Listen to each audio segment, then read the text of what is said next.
اور اللہ نے امام حسین کی دعا کو مستجاب کیا اور امام حسین کو اکبر جیسا بیٹا دیا۔ اب آپ دیکھیں کہ جب جناب علی اکبر کو امام حسین نے میدان میں بھیج دیا ہے تو تاریخ بتاتی ہے کہ جب حضرت علی اکبر گھوڑے پر سوار ہو کر جا رہے تھے تو امام حسین علیہ السلام پیچھے پیچھے ان کے ساتھ جا رہے تھے، اور جب حضرت علی اکبر جنگ کے میدان میں بہت زیادہ زخمی ہو گئے اور ایک نیزہ آپ کے سینے پر لگا اور آپ نے اپنے بابا کو آواز دی اور آپ زین سے زمین پر آئے، تو امام حسین علیہ السلام حضرت علی اکبر کی لاش پر اس طرح سے پہنچے ہیں جیسے کوئی بچہ گھٹنیوں کے بل چلتا ہے، اور جب حضرت علی اکبر کی لاش کو واپس لے کر آئے تو امام کے اندر اتنی تاب نہیں تھی کہ وہ جوان کی لاش کو اٹھا سکیں،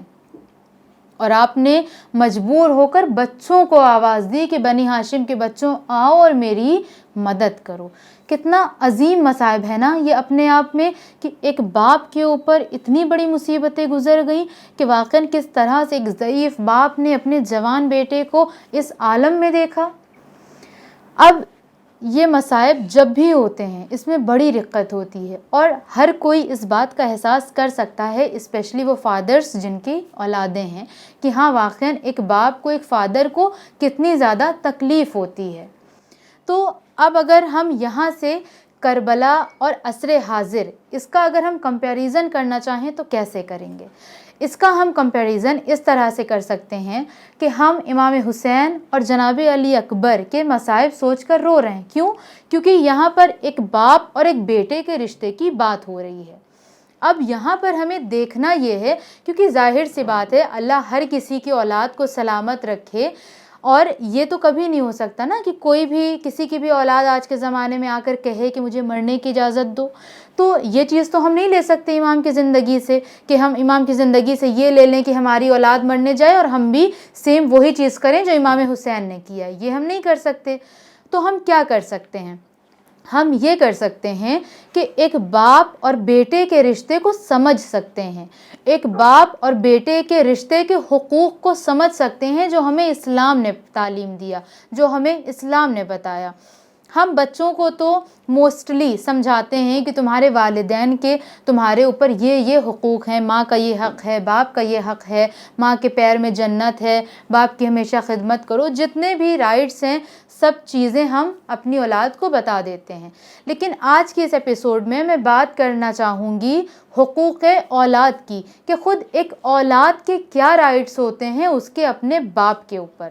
کہ وہ اپنے باپ کے اوپر کون کون سے رائٹس رکھتا ہے۔ ایک باپ کو اپنے بچے کے لیے کیا کیا کرنا چاہیے؟ کیا فقط روزی روٹی کما کر اس کی فزیکلی ضروریات کو پورا کرنا، اس کا پیٹ بھر دینا، کیا اتنا ہی کافی ہے، یا اس کے علاوہ بھی اسلام ہمیں اور بھی کچھ تاکید کرتا ہے؟ ہم اس ٹاپک کا آغاز کرتے ہیں قرآن مجید کی ایک آیت سے، کہ جس میں اللہ یہ ارشاد فرما رہا ہے، سورہ اسراء آیت نمبر 31، پروردگار عالم یہ ارشاد فرما رہا ہے کہ اپنی اولاد کو بھوک کے ڈر سے قتل نہ کرو، کیونکہ ہم ہی تم کو بھی رزق دینے والے ہیں اور ان کو بھی رزق دینے والے ہیں، اور اس طرح سے قتل کر دینا یہ ایک گناہ کبیرہ ہے۔ یہ سورہ اسراء کی آیت نمبر 31 میں اللہ کا ارشاد ہے۔ تو پہلا جو رائٹ اللہ نے دیا ہے وہ یہ کہ اگر اللہ تمہیں اولاد سے نواز رہا ہے تو کسی بھی ریزن سے اپنی اولاد کو قتل نہ کرو، کیونکہ یہ گناہ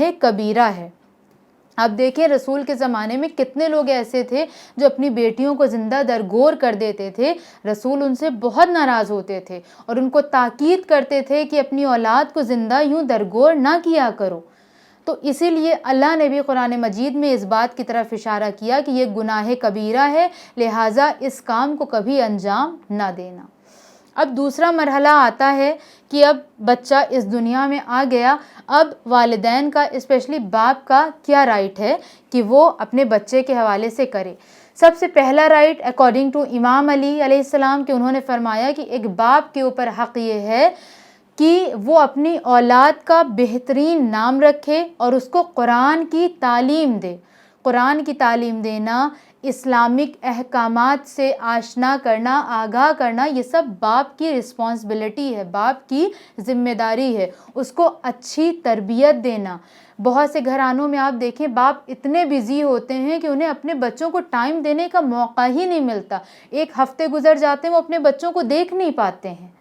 تو ہمیں چاہیے کہ اپنے بچوں کے لیے ٹائم نکالیں، وقت نکالیں، کیونکہ ایک باپ اور ایک بیٹے کے درمیان کنورزیشن کا ہونا بہت زیادہ ضروری ہے، کیونکہ آپ ہی ہیں جو اپنے بیٹے کو صحیح ڈائریکشن دے سکتے ہیں، آپ ہی ہیں جو اپنے بیٹے کی تربیت کر سکتے ہیں، آپ ہی ہیں جو اپنے بیٹے کو اچھی اور بری باتوں سے آشنا کر سکتے ہیں، کیونکہ آپ باپ ہیں۔ آپ کو اللہ نے یہ عہدہ اور یہ ذمہ داری دی ہے کہ آپ اس ذمہ داری کو صحیح سے ادا کریں۔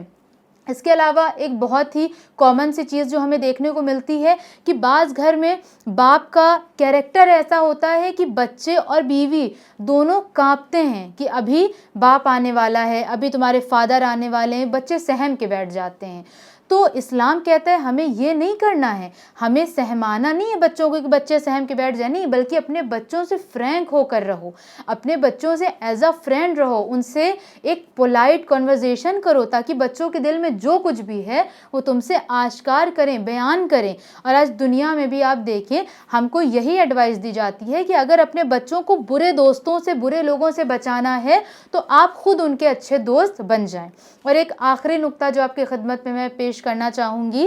وہ یہ کہ کبھی بھی اپنی اولاد کے درمیان فرق نہ کرو، جسٹس سے پیش آؤ۔ اور یہ قرآن مجید کا اور رسول اللہ کا بہت ہی خاص تاکید ہے اس حوالے سے کہ اپنی اولاد کے درمیان جسٹس کرو۔ اگر بیٹے اور بیٹیاں ہیں سب کو ایکول سمجھو، یہ نہیں کہ بیٹے کو ہم نے بڑھا دیا اور بیٹی کو ہم نے انفیریئر فیل کرایا، یہ بہت بڑا گناہ ہے۔ یا سپوز ہمارے پاس صرف بیٹے ہی ہیں لیکن بیٹوں میں سے بھی ہم کسی بیٹے کو زیادہ محبت کر رہے ہیں اور کسی بیٹے کو کم محبت کر رہے ہیں، اس بات سے بھی اسلام نے منع کیا ہے۔ رسول اللہ کے بارے میں ملتا ہے کہ آپ نے دیکھا ایک شخص ہے جو مسجد میں بیٹھا ہوا ہے اور اس کے 2 بیٹے ہیں، 2 بیٹوں میں سے ایک بیٹے کو وہ مسلسل بوسے دے رہا تھا، اس کو پیار کر رہا تھا۔ تو رسول اللہ نے جب یہ دیکھا تو رسول اللہ نے اعتراض کرتے ہوئے کہا کہ تم ایسا کیوں کر رہے ہو کہ فقط اپنی ایک اولاد کو محبت کر رہے ہو اور دوسری اولاد کو محبت اپنی نہیں دے رہے ہو، یہ غلط ہے۔ اپنی اولاد کے درمیان مساوات قائم کرو۔ تو ماں اور باپ دونوں کے اوپر یہ واجب ہے کہ ان تمام پوائنٹس کو اپنی زندگی میں امپلیمنٹ کریں، کیونکہ یہ اسلام کے بتائے ہوئے نقطے ہیں۔ اور چونکہ ہم کربلا والوں کے واقعات سن کر گریہ کرتے ہیں اور حضرت علی اکبر اور امام حسین کے بیچ ایک باپ اور بیٹے کا ہی رشتہ ہے، اس لیے اس حوالے سے ہم کو اپنی زندگی میں ایک باپ اور ایک بیٹے کے رشتے کو کمپیئر ضرور کرنا چاہیے کہ کیا ہم بھی امام حسین علیہ السلام جیسے باپ ہیں؟ کیا ہمارا بیٹا بھی حضرت علی اکبر جیسا ہے؟ کیا ہم نے بھی امام حسین علیہ السلام کی طرح اپنے بیٹے کو تربیت دی؟ ناظرین محترم، آج کے اس ایپیسوڈ کو میں اسی نقطے پر ختم کرتی ہوں۔ امید کرتی ہوں کہ ہمارے آج کے اس ایپیسوڈ سے آپ سب نے بہت استفادہ کیا ہوگا۔ ہم ملاقات کریں گے آپ سے ہمارے ایک نئے ایپیسوڈ میں، تب تک بنے رہیں چینل ون کے ساتھ۔ والسلام علیکم ورحمۃ اللہ وبرکاتہ۔